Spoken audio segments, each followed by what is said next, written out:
అన్యాయాలు కానీ ఇబ్బందులు కానీ జరుగుతున్నటువంటి అవినీతి కానీ ఇది చాలా ప్రమాదకరమైన స్థాయిలో ఉంది. అందరూ ఒకసారి ఆలోచించాలి. నిజంగా అంటే గతంలో అధికారంలో ఉన్నది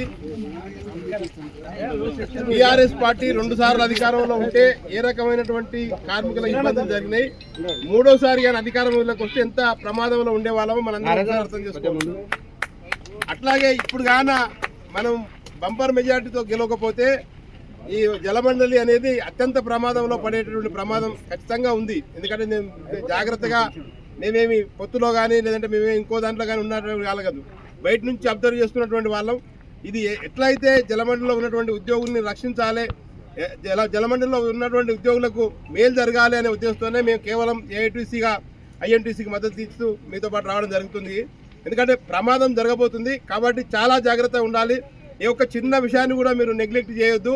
అందరూ జాగ్రత్తగా ఉండి మెజార్టీ చాలా ప్రతి ఒక్క ఓటు మన త్రిశూలం గుర్తు కోసి వేసే విధంగా మీరందరూ కృషి చేయాలి. ఎందుకంటే చిన్న యూనిట్ 15 మంది 16 మంది ఉన్న యూనిట్ కూడా అన్నగారు ఇంత దూరం రావడానికి గల కారణం చాలా ప్రమాదంలో ఉంది.